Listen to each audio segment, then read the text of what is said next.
नमस्कार, जय गोवर्धन जय गोपाल। आप सभी को गोवर्धन पूजा की ढेर सारी शुभकामनाएं। हर साल दीपावली का इंतजार हम सभी को रहता है। 5 दिनों तक चलने वाला ये दीपोत्सव हर दिन एक नया पर्व लेकर आता है। धनतेरस के बाद नरक चौदस, दीपावली और उसका अलग दिन यानी कि अगला दिन गोवर्धन पूजा के लिए जाना जाता है।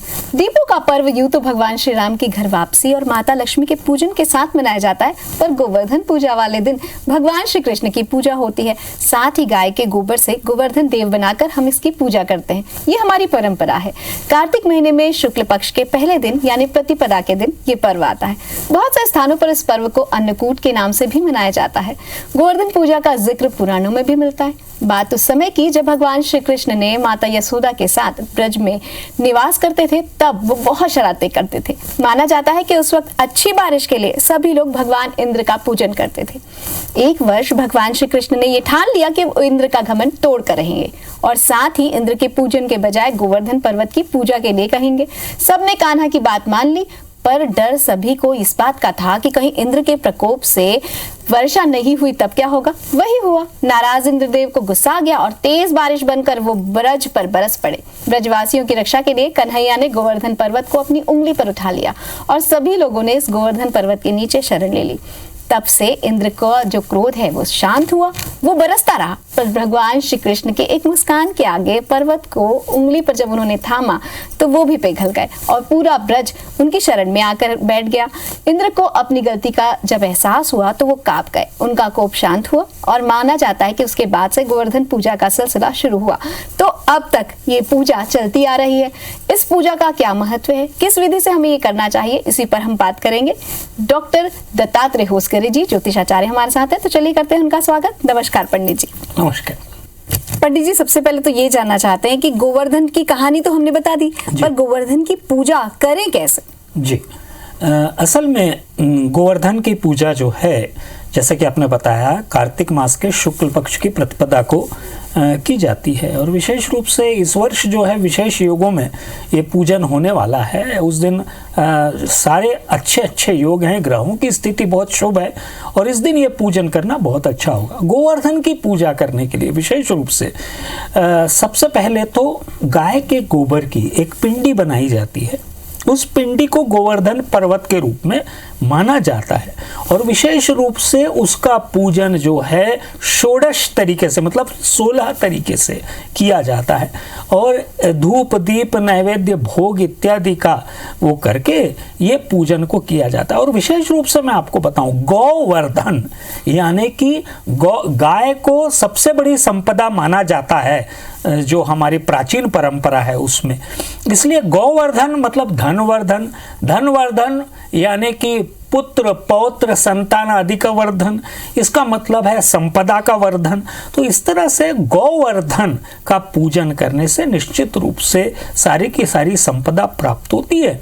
और विशेष रूप से श्री सूक्त और पुरुष सूक्त का पाठ करके गोवर्धन की स्थापना, घी के 2 दीपों का प्रज्वलन, साथ ही साथ स्वस्ति मंत्रों का उच्चारण, स्वस्ति न इंद्रो वृद्रश्रवाः ऐसा कहते हुए गोवर्धन का जो है पूर्ण पूजन किया जाता है। साथ ही साथ उस पे अक्षत पुष्प इत्यादि की वर्षा करके इस दिन विशेष रूप से कृष्ण भगवान की भी पूजा करने का प्रावधान है। तो जब गोवर्धन का निर्माण करें तो साथ ही साथ कृष्ण भगवान का पूजन करें, श्रीमद् भागवत के कुछ अंशों का पठन करें, साथ ही साथ कृष्णाष्टकम है उसका पाठ कर लें, या फिर कृष्ण भगवान का श्रीमद् भागवत का पहला मंत्र है सच्चिदानंद स्वरूपाय विश्वोत्पत्त्यादि हेतवे तापत्रय विनाशाय श्री कृष्णाय वयम नमः। आप देखेंगे कि लक्ष्मी जी के पूजन के बाद जो धन समृद्धि और संपदा के अर्जन का मार्ग आपका बना है, उसकी रक्षा जो है कृष्ण भगवान करेंगे, उसकी रक्षा का भार जो है कृष्ण भगवान वहन करेंगे और इस तरह से आपकी प्रगति का मार्ग जो है आगे बढ़ता चला जाएगा। जी पंडित जी, जब भी हम कोई पूजा करते हैं तो उसमें शुभ मुहूर्त का बहुत ज्यादा महत्व होता है और ऐसा कहा जाता है कि शुभ मुहूर्त में ही पूजा होनी चाहिए। तो अब आपसे ये जानना है कि गोवर्धन पूजा के लिए शुभ मुहूर्त क्या है? जी, 2 शुभ मुहूर्त हैं इस बार गोवर्धन पूजा के। एक मुहूर्त है प्रातः काल का और एक सायंकाल का। प्रातः काल का मुहूर्त है प्रातः काल 6:29 से 8:44 तक का। इस मुहूर्त में आप पूजन कर सकते हैं। विशेष रूप से गोवर्धन का पूजन और साथ ही साथ भगवान श्री कृष्ण का पूजन पूजन, लक्ष्मी जी के स्तवन का पठन, ये सब कर सकते हैं। साथ ही साथ सायंकाल के समय एक प्रदोष का मुहूर्त भी है। वो मुहूर्त है 5:26 सायंकाल से लेके 7:25 तक। ये पूजन जो है विशेष रूप से सामूहिक रूप से यदि किया जाए तो बहुत अच्छा रहता है, क्योंकि गोवर्धन की जो कथा है उसमें समूह का बहुत बड़ा महत्व है। क्योंकि कृष्ण भगवान ने पूरे के पूरे ब्रजवासियों की रक्षा का संकल्प लेकर गोवर्धन पर्वत को जो है अपनी चीनी उंगली में उठाया था। 5 उंगलियों में सबसे छोटी उंगली चीनी उंगली, यानी कि इसका मतलब यह है कि कम से कम शक्ति का प्रदर्शन करके अधिक से अधिक भार का वहन करना और लोगों का संरक्षण करना, यह संदेश जो है कृष्ण भगवान ने दिया। इसलिए ये 2 मुहूर्तों पे आप पूजन करें, आप देखेंगे कि जीवन में जो भी कठिनाइयां आ रही हैं उनका शमन होगा। जी, इस दिन पंडित जी गायों की भी पूजा करनी चाहिए, ऐसा कहा जाता है। तो गाय की जो पूजा की जाती है उनको कुछ भोग भी लगाया जाता होगा, तो वो किस तरह का भोग होगा और गाय की पूजा हम कैसे करें? जी, विशेष रूप से गौ पूजन का गौवर्धन यानी गौ वंश का वर्धन, इसीलिए ये जो है गोवर्धन पूजा है। विशेष रूप से इस दिन जो है गौ पूजन किया जाता है। गौ पूजन करने के लिए सबसे पहले तो गाय का श्रृंगार, गाय को विभिन्न तत्वों के द्वारा उनका श्रृंगार किया जा सकता है, उनको थोड़ा सा कलरफुल बनाया जाता है। साथ ही साथ उनके गले में जो है माला पहनाई जाती है, विभिन्न तरह की मोर पंख से बनी हुई, पुष्पों की बनी हुई माला होती है, जिसका निर्माण जो है गौरक्षक करते हैं, तो उनको पहनाया जाता है। साथ ही साथ टीकाकरण होता है। इसके पश्चात जो है माता जी के जो श्लोक होते हैं, विभिन्न आदि शक्ति के जो श्लोक होते हैं, उनके द्वारा उनकी आरती की जाती है। आरती करने के बाद उनके लिए भोग दिया जाता है, गुड़ का, नमक से बने हुए पदार्थों का, और गाय के लिए जो हरे घास होते हैं इन सब का जो है गाय को भोग लगाया जाता है। अन्न से बने हुई सामग्रियों का गाय को भोग लगाया जाता है। ये सब करने से गौवंश की वृद्धि होती है।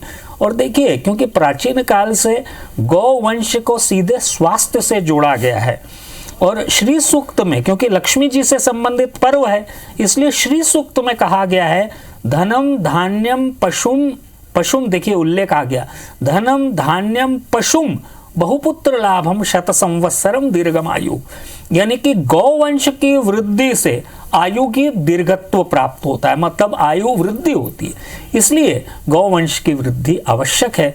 दूध, मक्खन इत्यादि से मनुष्य का शरीर पुष्ट होता है, और जब शरीर पुष्ट होता है तो मनुष्य समृद्ध होता है। जी बिल्कुल पंडित जी, बहुत सारे मंदिरों में भी ये पूजा विशेष तौर पर की जाती है। कृष्ण मंदिरों में तो आमतौर पर होती है, तो जो लोग घर पर पूजा नहीं कर पाते, तो वो क्या गोवर्धन पूजा के लिए मंदिरों में जाकर ये कुछ प्रावधान है कि वहां जाकर उपासना कर लें या कोई पूजा करवा लें? जी देखिए, गौवंश में गौवर्धन के दिन गौवंश का पूजन तो आवश्यक होता है। साथ ही साथ मंदिरों में भी ऐसी व्यवस्था की जाए रहती है कि वहाँ पे गायें इत्यादि रहती हैं। जनरली मंदिरों से जुड़े हुई गौशालाएं होती हैं, तो गायों का पूजन या फिर सांकेतिक रूप से गाय के चित्र का पूजन, बनी हुई गाय की मूर्ति का पूजन, ये भी किया जाता है। तो कृष्ण भगवान के मंदिरों में विशेष रूप से गोवर्धन पूजा के दिन ये व्यवस्था रहती है कि वहाँ पे गाय इत्यादि को चारा खिला के, गाय को भोग लगा के उनका पूजन किया जाता है। विशेष रूप से मेरा निवेदन ये रहेगा कि इस दिन श्रीमद् भागवत का पठन या श्रवण करें तो बहुत अच्छा रहेगा। साथ ही साथ गौ पूजन करें तो निश्चित रूप से जीवन में आ रही सभी बाधाओं का निवारण होगा। और क्योंकि गाय का संबंध जहाँ एक और भगवान कृष्ण से है, माता, क्योंकि कामधेनु का भी प्रादुर्भाव समुद्र मंथन से ही हुआ है, जहाँ से लक्ष्मी जी का भी प्रादुर्भाव हुआ है। इस तरह से सब बहुत अच्छे एकदम समीपता इसमें मिलती है। इसलिए, और जहाँ लक्ष्मी जी और कामधेनु का संबंध है, श्री कृष्ण का गोवर्धन से संबंध है, वहाँ शिव जी का भी गाय से संबंध है। इस तरह से हम देखेंगे कि एक संपूर्णता पूजा की जो है प्राप्त हो जाती है। तो इस दिन विशेष पूजन यदि आप करेंगे तो आप देखेंगे कि जीवन में संपन्नता और समृद्धि आएगी। जी पंडित जी, आपने बहुत अच्छी बात बताई कि किस तरह से तीनों देवी देवताओं से वो जुड़े हुए हैं। कामधेनु के साथ साथ आपने शिव जी को भी जोड़ा, शायद इसीलिए छत्तीसगढ़ में गौरी गौरा की पूजा भी इसी दिन होती है। जी, तो ये गौरी गौरा की पूजा किस तरह से की जाती है? जी, गौरी गौरा की जो पूजा की जाती है, विशेष गौरी और गौरा, इसका संबंध है शिव और पार्वती से। और निश्चित रूप से जब हम शक्ति की बात करते हैं तो वही महाकाली है, वही महालक्ष्मी है और वही महासरस्वती है। इस तरह से हम जो है गौरी गौरा का जब भी पूजन करें, शिव पार्वती का पूजन करके, विशेष रूप से शिव तत्व का पूजन, शिवलिंग का भी पूजन उस दिन हो सकता है, अभिषेक हो सकता है, साथ ही साथ महालक्ष्मी का पूजन, विशेष रूप से आदि गौरी का पूजन, और विशेष रूप से आटे से बने हुए पदार्थों को उस दिन सेवन किया जाता है, उनका समर्पण किया जाता है। और शिव जी की विधिवत पूजा करने के उपरांत गौरी जी को श्रृंगार इत्यादि की सामग्रियां अर्पित करके भी गोवर्धन पूजा का संपादन किया जा सकता है। जी पंडित जी, अब सवाल ये उठता है कि जब हम गोवर्धन पूजा की तैयारी कर रहे हैं तो हमें क्या क्या सामग्री उसमें रखनी है, और साथ ही आपसे ये भी जानना है कि भोग हमें क्या क्या लगाना चाहिए। जी, गाय को जब भी भोग लगाने की बात होती है तो इस दिन अन्नकूट का भी आयोजन होता है, तो विशेष रूप से भोग का बहुत ज्यादा महत्व है। चावल से बने हुए पदार्थों का इस दिन विशेष रूप से प्रयोग होता है। तो चावल से बने हुए पदार्थ जो हैं, जो चाहे वो आप खीर बना रहे हों, चाहे खिचड़ी बना रहे हों, जो भी बना रहे हों, उनका विशेष रूप से जो है गाय को समर्पण, उसके पश्चात जन समूह में वितरण, ये आवश्यक होता है। प्रजा का मतलब होता है कि प्रजा में उपस्थित सबसे कमजोर आदमी, वहां तक जो है ये अन्न पहुंचना चाहिए, तभी गोवर्धन पूजा संपन्न हो सकती है। इसलिए हमारी पूजाओं में विशेष रूप से जो भंडारे इत्यादि का आयोजन होता है वो इसीलिए होता है कि कमजोर से कमजोर आदमी को आहार मिल जाए। तो ये गोवर्धन पूजा का विशेष प्रावधान है। और इस दिन जो है चावल से बने हुए पदार्थ और विशेष रूप से मीठे हों, नमकीन हो, इन पदार्थों का प्रयोजन होता है और इनका भोग लगाया जाता है। गोवर्धन पूजा पर क्या क्या पकवान बनाने चाहिए ये भी हम जानेंगे, किसका भोग लगाना चाहिए ये भी जानेंगे। तो चलिए बातों का सिलसिला शुरू करते हैं। पंडित जी, अब आपसे ये जानना है कि आपने अन्नकूट का जिक्र किया, तो अन्नकूट का क्या महत्व है और इसकी पूजा कैसे की जाएगी? जी, अन्नकूट में विशेष रूप से जो है विभिन्न तरह की सब्जियों और विभिन्न तरह के अन्नों के द्वारा, जो अन्न होते हैं जैसे विशेष रूप से चावल, इनका निर्माण किया है। असल में शास्त्रों में जो बताया गया है, कृष्ण भगवान ने प्रत्यक्ष देवता की पूजन के लिए प्रजा को कहा था। और प्रत्यक्ष देवता यानी कि जो भी हमारे मुख्य देवता हैं उनके पूजन के लिए कहा था लोगों को। इससे इंद्र जो है क्रोधित हो गए थे और उसी के कारण ये जो है उन्होंने वर्षा करवाई। जबकि कृष्ण भगवान ने कहा था कि गोवर्धन पर्वत, चूंकि वही बादल को रोकता है और उसी के द्वारा वर्षा होती है और उसी के द्वारा अन्न का उत्पादन होता है, अन्न जो है उदित होता है। तो इस बात को लेकर जब इंद्र क्रोधित हो गए और वर्षा हुई, उसके द्वारा प्रजा को कृष्ण भगवान ने उनकी रक्षा तो कर ली, लेकिन उनका आहार के लिए क्या किया जाए, तब उन्होंने सामूहिक रूप से जो है भोजन का निर्माण किया, जिसमें अन्न से बने हुए पदार्थ, उनका वितरण, उनको आहार देना लोगों को, यह प्रक्रिया प्रारंभ हुई। तो विशेष रूप से इस दिन जो है सामूहिक रूप से यदि अन्न से बने हुए पदार्थ को बनाया जाए, जिसमें कुछ सब्जियां हो सकती, जिसमें कुछ मिष्ठान्न भी हो सकता है, जिसमें चावल से बने हुए तत्वों का समावेश हो सकता है, ये सब को लेकर यदि पूजन किया जाए, और जैसा कि मैंने प्रारंभ में कहा कि गोबर की पिंडी को गोवर्धन पर्वत मान के उसकी जो है परिक्रमा करना, 16 परिक्रमा, 108 परिक्रमा, इस ढंग से उसकी परिक्रमा करना, ये परिक्रमा करके अन्न से बने हुए आहार का वितरण, लोगों को बांटना, ये यदि किया जाए तो विशेष रूप से अन्नकूट की प्रक्रिया जो है पूर्ण हो जाती है। जी पंडित जी, बहुत सारे घरों में अब गाय तो मिलती नहीं है देखने को। पहले जैसे अब लोग गाय भी नहीं रख पाते, तो जिस दिन हम विशेष रूप से गाय की पूजा कर रहे हैं, यदि हमारे आसपास गाय ना हो तब हम कैसे गाय को भोग लगाएंगे? जी, बहुत अच्छा प्रश्न है। आजकल गायें जनरली लोगों के घर में मिलती नहीं है, तो गाय यदि नहीं मिल रही है तो गाय के पदार्थ, गाय से उपजे हुए पदार्थ, गाय के द्रव्यों से बने हुए पदार्थ, जिसमें पंचगव्य एक होता है, तो पंचगव्य यदि आपको मिल जाए तो उससे भी पूजन आप कर सकते हैं। दूध से आप पूजन कर सकते हैं, गौमूत्र से आप पूजन कर सकते हैं। और जैसा कि मैंने बताया कि गोबर का तो पिंडी बनाना है और गोवर्धन मान के पूजन करना है। विशेष रूप से यदि इस दिन आप श्री कृष्ण भगवान का भी पूजन कर लेते हैं, गौ दुग्ध से उनका अभिषेक कर लेते हैं, तो ये गोवर्धन पूजा का ही एक अंश माना जाएगा।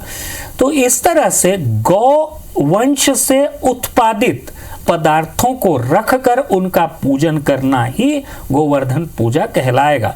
इसलिए ये आवश्यक नहीं है कि आपके पास गाय हो ही या आप गाय का ही पूजन करें। गाय के एक चित्र का पूजन, गाय की प्रतिमा का पूजन इत्यादि 20 दिन करने से, गौवंश का पूजन करने से निश्चित रूप से आपको वही जो है फल मिलेगा। जी पंडित जी, आपने बहुत ही महत्वपूर्ण जानकारी हमें दी। अब चाहते हैं कि इस अवसर पर यदि आप हमारे दर्शकों को इस सलाह देना चाहते हैं तो जरूर दें। जी, विशेष रूप से मेरा निवेदन रहेगा कि गौ की रक्षा करना बहुत ज़्यादा आवश्यक है। तो यदि गौ संरक्षण के लिए आप किसी भी तरह का कोई कार्य करना चाहें तो वो हमको करना चाहिए। विशेष रूप से मेरा निवेदन ये रहेगा कि गाय के जो दूध है उसका समुचित और ज़्यादा से ज़्यादा उपयोग किया जाना चाहिए, क्योंकि उसमें अमृत का एक अंश होता है। गौ दुग्ध से बना हुआ घी, गौ का बना हुआ मक्खन इत्यादि का यदि आप उपयोग करेंगे तो बहुत अच्छा रहेगा। विशेष रूप से मेरा निवेदन ये रहेगा कि गोवर्धन पूजन के दिन यदि आप भगवान कृष्ण को गौ से द्वारा उत्पादित यदि पदार्थों को अर्पित करेंगे, साथ ही साथ श्रीमद् भागवत का श्रवण करेंगे, तुलसी से श्री कृष्ण भगवान का पूजन करेंगे, आप देखेंगे कि जीवन में जो लक्ष्मी जी के पूजन के द्वारा आपने जो धन अर्जन का मार्ग बनाया है उसकी रक्षा का भार जो है श्री कृष्ण भगवान स्वयं वहन करेंगे, क्योंकि वो प्रजा की रक्षा वही करते हैं। इस तरह से गोवर्धन की पूजा आपकी पूर्ण हो सकती है। जी, इतनी महत्वपूर्ण जानकारी हमें देने के लिए बहुत बहुत धन्यवाद। हम आशा करते हैं कि हमारे दर्शक अब समझ गए हैं कि उन्हें गोवर्धन की पूजा कैसे करनी है। हम आशा करते हैं कि प्रभु श्री कृष्ण की कृपा आप सब पर बरसे। इसी कामना के साथ हमें दीजिए अनुमति। नमस्कार।